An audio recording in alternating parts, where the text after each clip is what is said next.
الله مخلصا له الدين.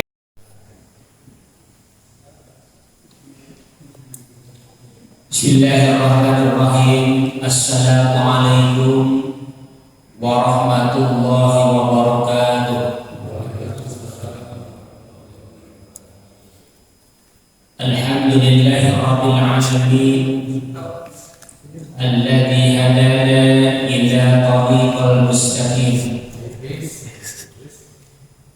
tariqal anbiya'i wal mursalin, tariqal khulafa'i war rasyidin, tariqal ulama'i wal 'amilin, tariqas su'ada'i wal farijin.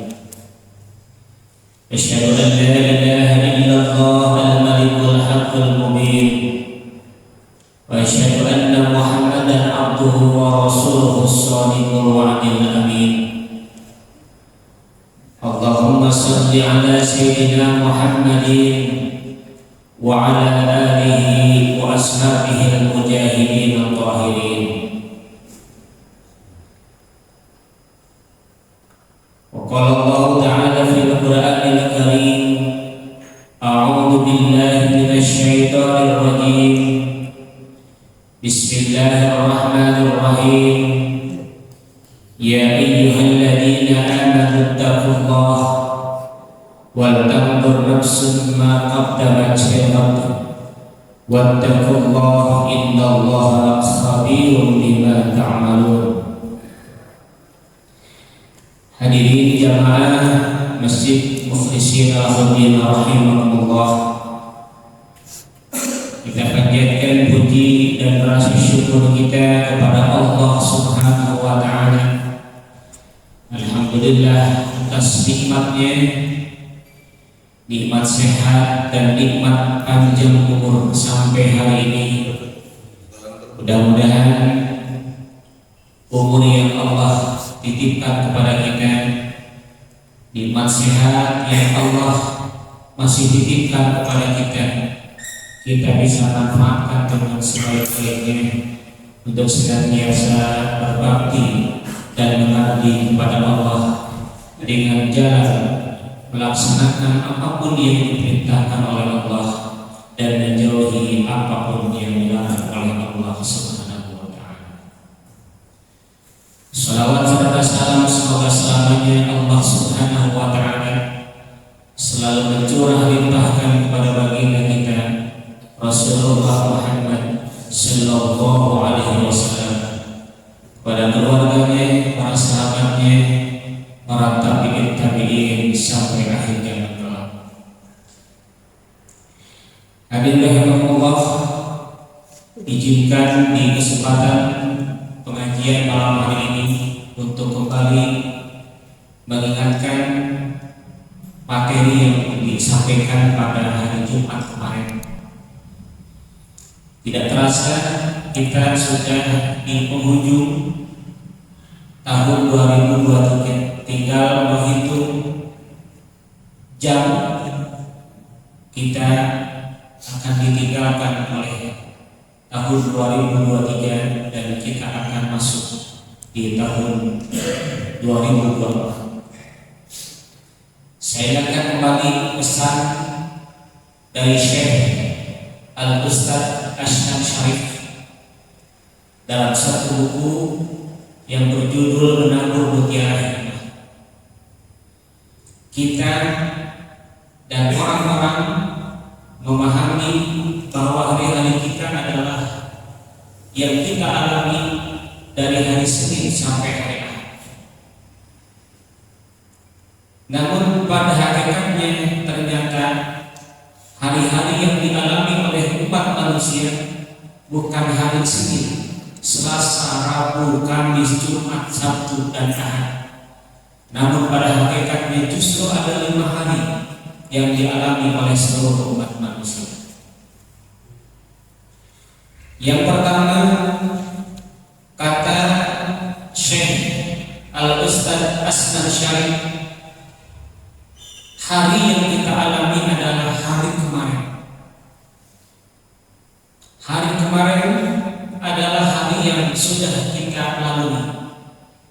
2023 tentu tahun yang sebentar lagi akan kita lalui, dan waktu yang sudah kita lalui tentunya tidak akan pernah kembali sampai kembali. Oleh sebab itu maka para ulama mengingatkan kepada kita tentang karakteristik waktu. Karakteristik waktu setidaknya ada 3. Yang pertama, karakteristik waktu itu sangat cepat berlalu. Betul atau tidak? Nanti kita sampaikan hadis yang disampaikan oleh Rasul. Dan kita merasakan 2023, Januari 2023, rasa-rasanya baru kemarin. Ya, tidak terasa sudah sempat. Sehingga Rasul mengingatkan kepada kita, apakah ini sudah dekatnya tanda-tanda kiamat?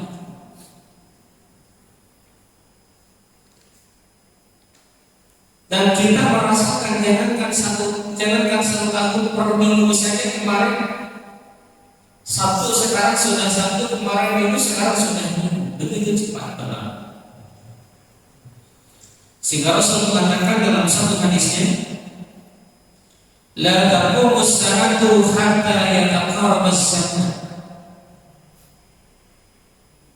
Tidak akan terjadi kiamat.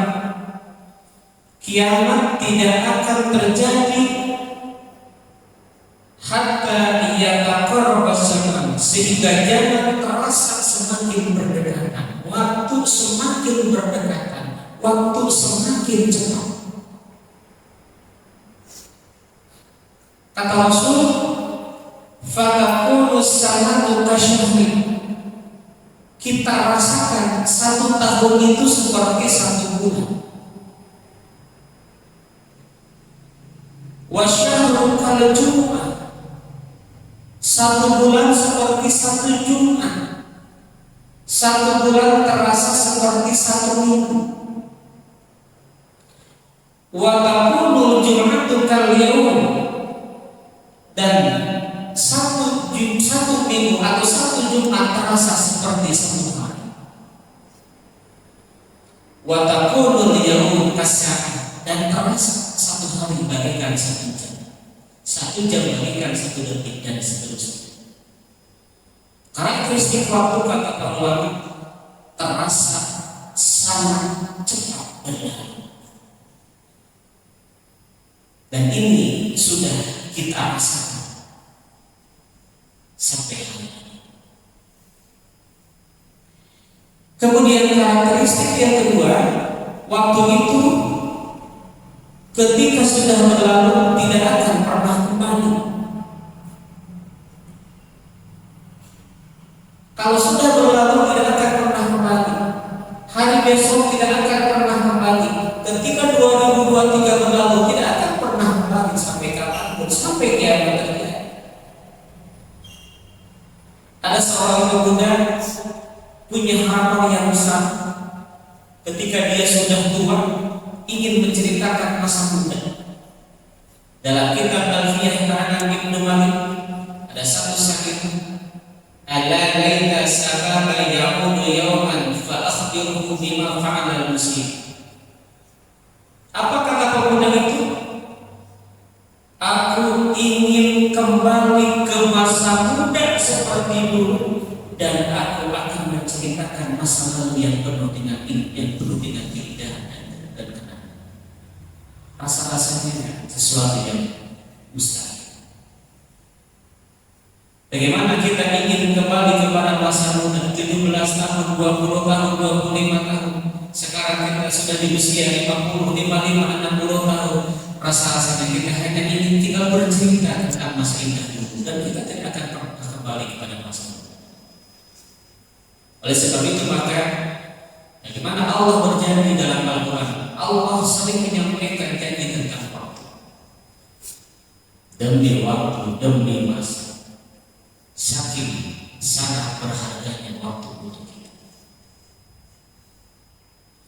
Kemudian yang ketiga, karakteristik waktu adalah waktu merupakan harta yang paling berharga. Ternyata waktu itu adalah harta yang sangat berharga dibandingkan dengan harta yang kita miliki. Apapun harta yang kita miliki, berupa rumah, kendaraan, pangkat, jabatan, dan sebagainya, tidak ada apa-apanya dibandingkan dengan harta. Justru dengan waktu. Waktu itulah itu yang punya harga lebih tinggi dibandingkan dengan apapun yang kita miliki. Kalau kita kehilangan uang 1 juta, besok hari masih ada peluang kita untuk mencari pengganti uang yang hilang.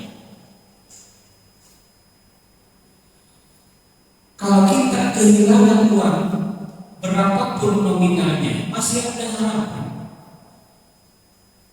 Hari besok, tahun depan, kita untuk mencari pengganti uang yang hilang.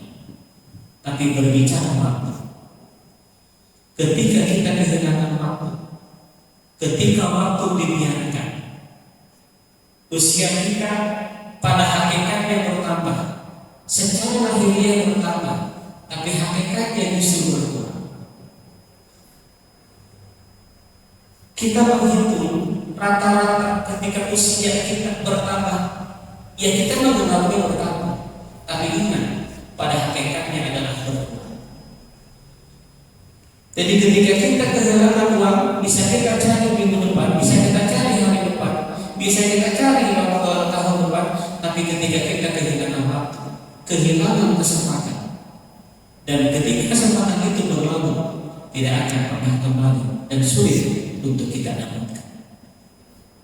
Sehingga Rasul selalu mengingatkan kepada kita dalam hadisnya, nikmatani maghbubun fihi makasirun minan nas.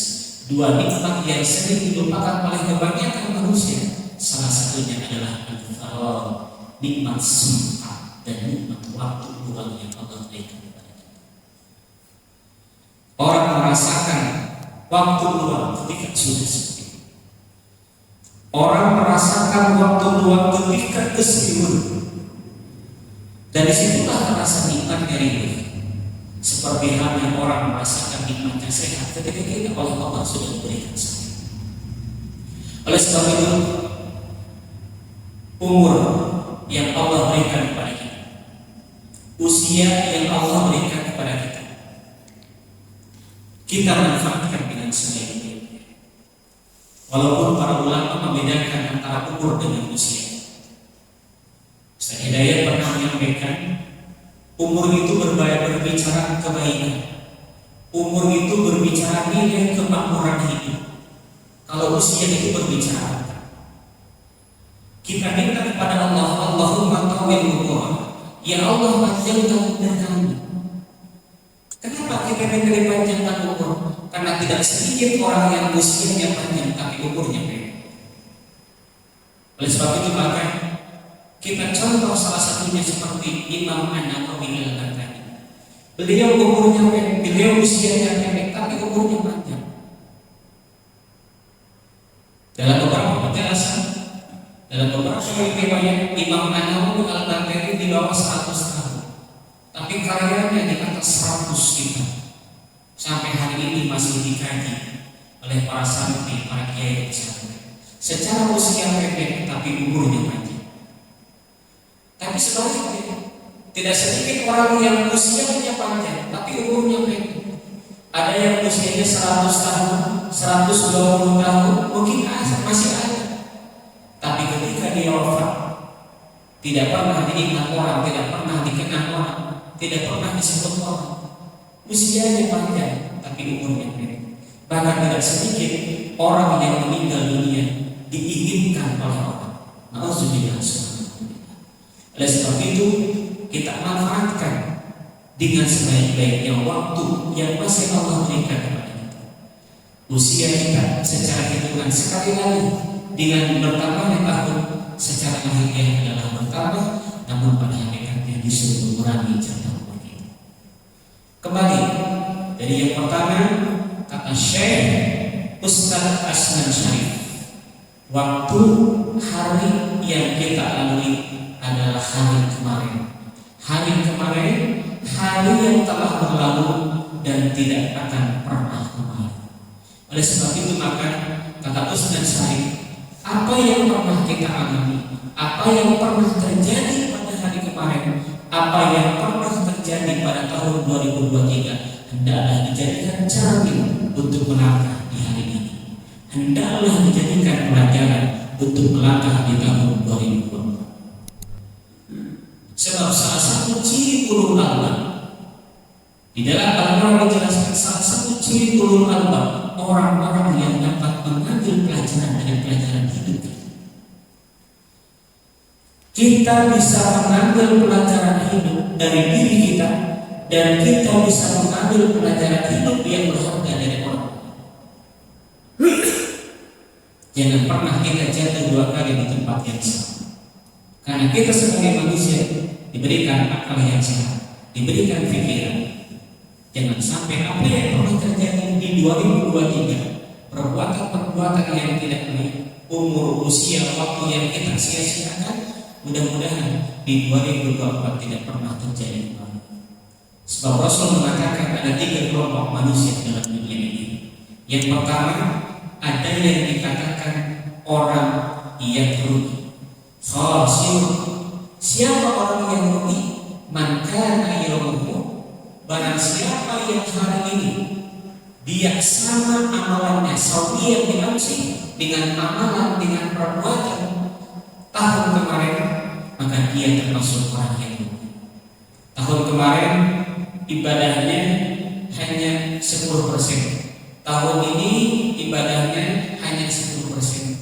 Bahwa khasir. Man kana yawmuhu sawiyan bi'amsi bahwa khasir. Barang siapa yang amalnya sama tahun kemarin dengan tahun ini, sama dengan antara hari kemarin dengan hari ini, bahwa khasir, maka dia termasuk orang yang rugi.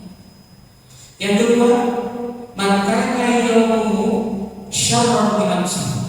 Barang siapa yang hari ini lebih jelek daripada tahun kemarin, fahuwa mal'un, dia termasuk orang yang jahat. Jangan pernah prestasi ibadah kita di 2023 yang sudah baik kemudian menjadi jelek di tahun 2024. Itu adalah orang yang jahat. Sementara kelompok yang ketiga, man kana yawmuhu khairan bi'amsi, barang siapa yang tahun ini amalnya lebih baik daripada tahun kemarin, bahwa rabihun, itulah yang dikatakan orang beruntung. Tahun kemarin menjadi bahan evaluasi kita. Bagaimana muhasabah diri kita? Yang tahu adalah kita sendiri. Ya, sehingga Ali bin Abi Thalib mengatakan hasibu anfusakum qabla an tuhasabu. Yang dapat mengintrospeksi diri kita, yang dapat menghitung kekurangan diri kita adalah kita sendiri. Anak istri kita tidak akan pernah tahu secara detail apalagi orang lain. Apapun yang kita lakukan, ya, secara lahiriah, secara batiniah, adalah kita sendiri yang tahu dengan Allah Subhanahu wa Ta'ala. Oleh sebab itu maka kita bisa mengintrospeksi diri terhadap kekurangan diri kita adalah berangkat dari diri kita. Orang lain hanya mengingatkan, orang lain hanya menasihati, tapi yang tahu sebenarnya tentang diri kita adalah diri kita dengan Allah. Oleh sebab itu maka di pergantian tahun ini mudah-mudahan kita bisa memperbaiki diri menjadi lebih baik dan bisa memanfaatkan waktu dengan sebaik-baiknya. Itu yang pertama adalah hari kemarin.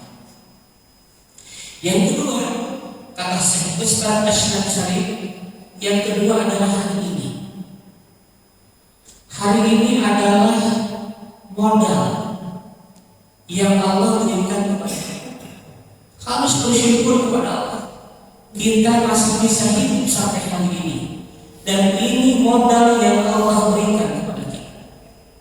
Allah berikan nikmat sehat, Allah berikan panjang umur sampai hari ini, modal untuk melakukan kebaikan.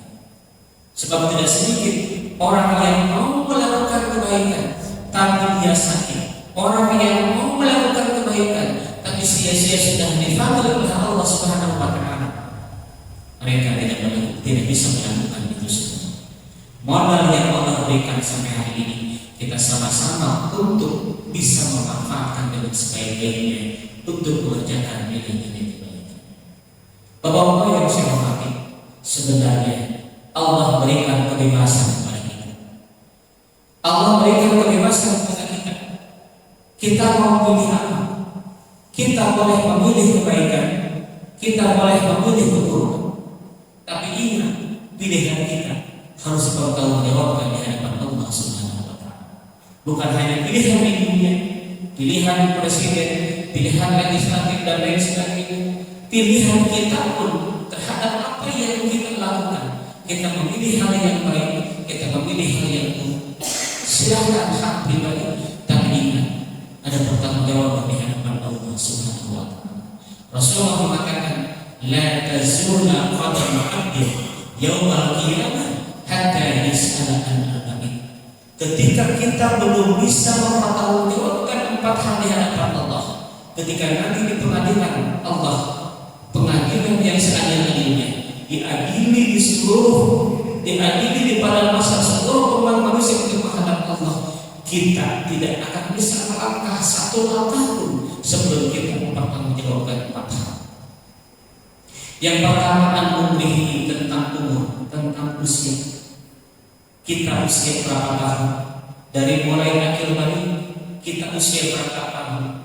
Kita usia 50 tahun. Berapa tahun kita gunakan untuk ibadah? Berapa tahun kita gunakan untuk hal-hal yang tidak baik? Kita yang bisa menghitung. Kita bisa menghitung kesalahan kita, kita bisa menghitung kebaikan kita. Dan itu adalah ada dalam diri kita. Usia kita berapa tahun, berapa kita melakukan kebaikan, berapa kita melakukan keburukan. Yang kedua, wawan jasadi, jasad kita. Walaupun ini titipan, walaupun ini adalah tempat ruh yang suatu saat akan berpisah dengan jasad kita, ruh akan berpisah dengan jasad kita, tapi jasad ini akan dimintai pertanggungjawaban dari Allah.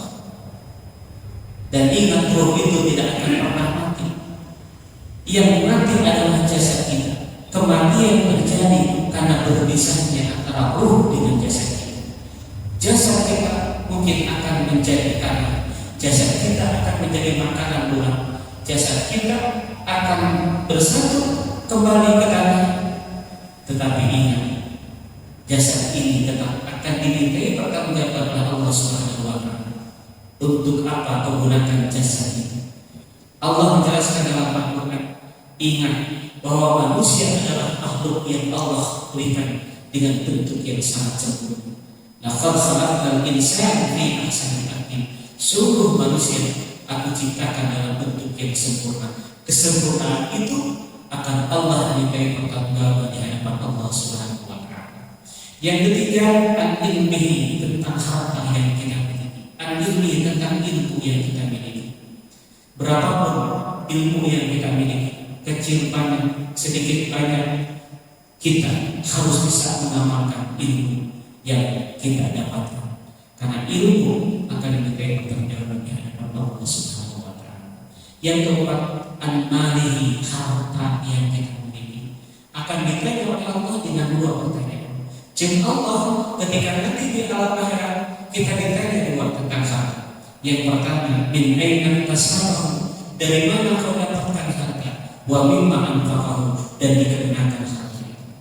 Dari semua 4 pertanyaan tadi, harta itu 2 pertanyaannya. Min aina tasarrafu wa mimma anfaqahu, dari mana kau dapatkan harta dan dikenakan harta itu. Kenapa pertanyaannya 2?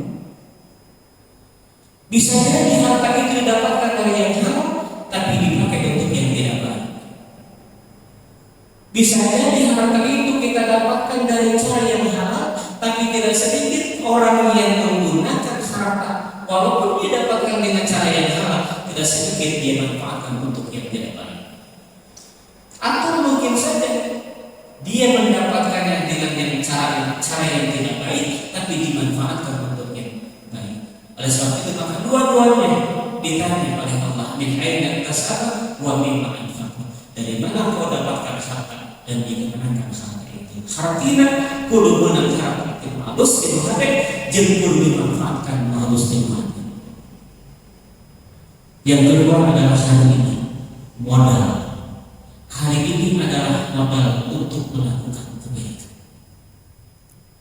Kemudian yang ketiga adalah hari besok. Hari besok adalah hari harapan. Kata Ustaz Adnan Syari, hari besok adalah hari harapan. Kenapa besok hari harapan? Karena kita cuma hanya bisa berharap. Kita tidak akan pernah tahu apa yang terjadi pada besok hari. Ya, kita punya rencana di 2024 pasti. Kita punya cita-cita, punya planning di 2024 A, B, C, D dan seterusnya pasti. Karena kita manusia hidup ingin berkembang, ingin maju, maka setiap tahun kita punya rencana, kita punya planning, kita punya program. Tapi ingat, rencana kita, cita-cita kita, kemauan kita belum tentu terwujud semuanya. Belum pasti semuanya dapat kita alami. Karena kita tidak pernah tahu apa yang akan terjadi pada besok hari. Tidak ada jaminan usia kita bertemu di tahun 2024 walaupun hanya hitungan hari. Oleh sebab itu maka apapun yang dapat kita lakukan hari ini, kita lakukan hari ini, jangan pernah menunggu hari besok. Isuk dewe ke masjid, isuk dewe ibadah, isuk dewe ngaji. Padahal hari ini Allah sudah berikan modal sehat, modal panjang umur. Tapi masih ada perasaan kita itu, isukan, aku maha angke. Padahal kita tidak akan pernah tahu bahwa usia kita akan bertemu di tahun 2024. 2024 adalah harapan betul, tahun depan adalah harapan betul, hari besok adalah harapan. Tapi sekali lagi harapan-harapan kita belum tentu, belum pasti akan Allah wujudkan, belum pasti kita bertemu, belum tentu kita akan lalui, karena tidak ada jaminan dan kita tidak akan pernah tahu apa yang terjadi pada besok hari. Oleh sebab itu maka hari ini kita masih punya umur panjang, hari ini masih punya sehat. Jangan pernah menunggu hari besok. Apapun yang kita bisa lakukan hari ini, kita lakukan hari ini. Kemudian yang keempat, hari yang dialami oleh manusia adalah hari kematian.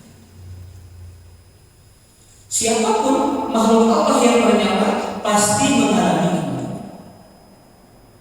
Sering kita diingatkan oleh Allah Subhanahu wa taala, kullu nafsin dha'iqatul maut, setiap yang bernyawa pasti akan mengalami kematian. Wa inna ma tuwaffawna ujurakum yawmal qiyamah, pahala kita akan disempurnakan Allah pada hari kiamat. Ayo mahdur di dunia mahdur dulu pikiran pahala dan Allah kusbat ramai pahala kamu. Jika Allah paman dunia anina ubidhina jannah faqad ba. Siapa orang yang bahagia itu? Siapa orang yang beruntung itu? Paman dunia anina, orang yang dijauhkan dari neraka, wa udkhilal jannah, dan dia dimasukkan ke dalam surga, faqad taj, itulah orang yang sungguh bahagia. Wa mal hayatud dunya illa mata'ul ghurur, dan tidaklah semata-mata kehidupan dunia adalah kehidupan yang dapat menghibur. Yang terakhir, yang kelima, yang akan dialami oleh kita bapak-bapak adalah hari kebahagiaan, hari kebahagiaan, hari keabadian atau hari kebahagiaan akan dialami oleh manusia setelah proses terjadinya kematian. Ketika kita sudah mati kiamat, ketika di manusia kita dibagikan untuk menghadap Allah, pertanggungjawaban segala amal kita, disitulah dua pilihan. Bisa keabadian dalam kenikmatan, bisa keabadian dalam siksa. Tergantung amalan kita selama kita. Hari keabadian bisa jadi keabadian itu adalah berbentuk kenikmatan jannatul na'im, bisa jadi keabadian itu dalam bentuk keadaan atau siksa sesuai dengan amalan yang pernah kita. Dalam 2024 kita sama-sama bermuhasabah, mengintrospeksi diri atas segala kekurangan yang pernah kita lakukan.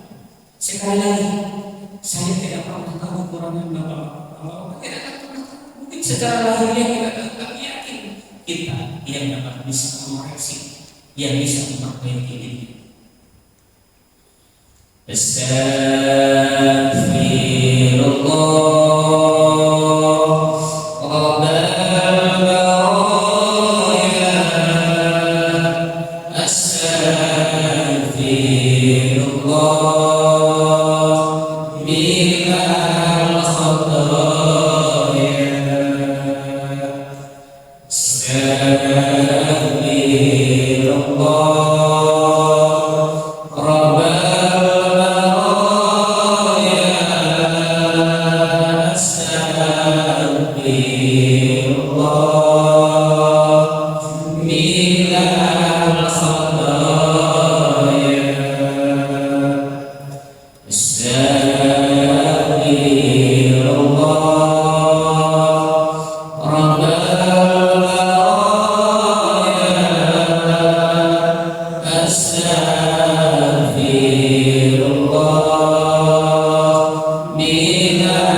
Kata Syekh Muhammad Syafi'i Al-Albani, ketika kita melakukan kesalahan, ketika kita melakukan dosa, agar hati kita kembali bening, agar hati kita kembali bersih, lakukan lima.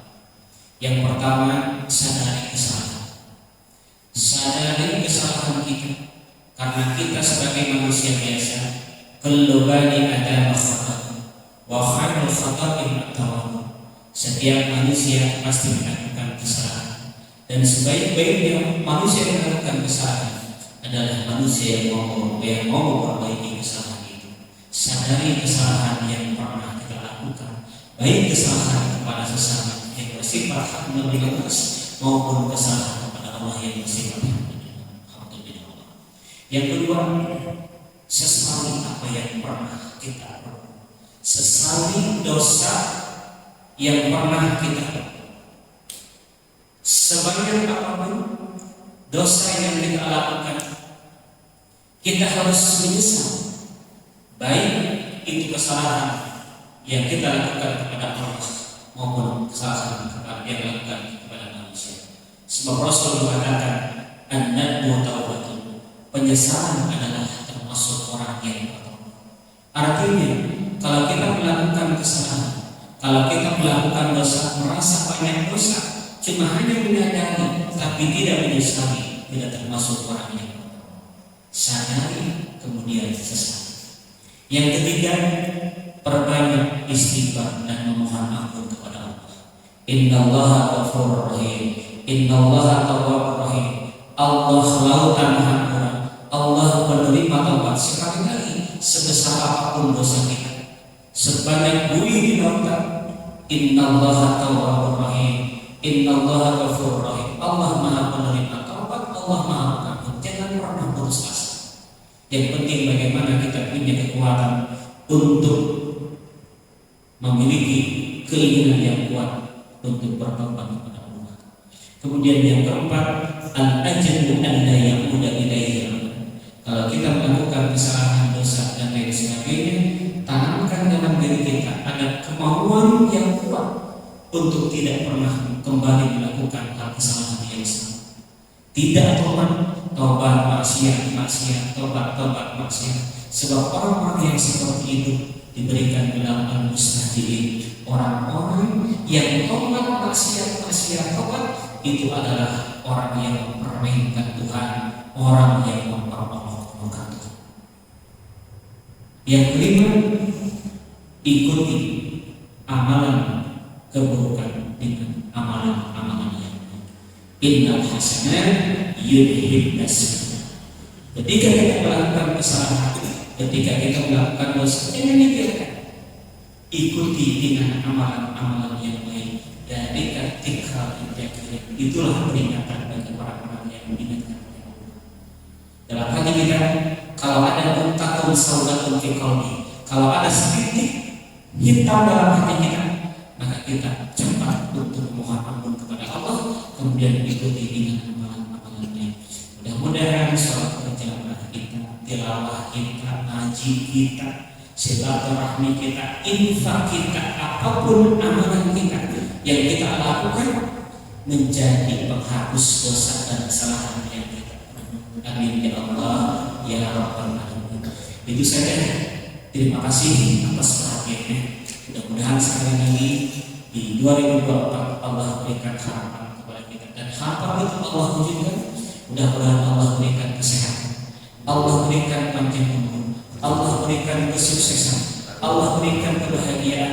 Keluarga kita menjadi keluarga yang sakinah, mawaddah warahmah. Mudah-mudahan kita bahagia dunia dan bahagia akhirat. Rabbana atina fid dunya hasanah wa fil akhirati hasanah wa qina adzabannar. Subhana rabbika rabbil izzati amma yasifun wa salamun alal mursalin walhamdulillahi rabbil alamin. Billahi taufiq wal hidayah. Assalamualaikum warahmatullahi wabarakatuh.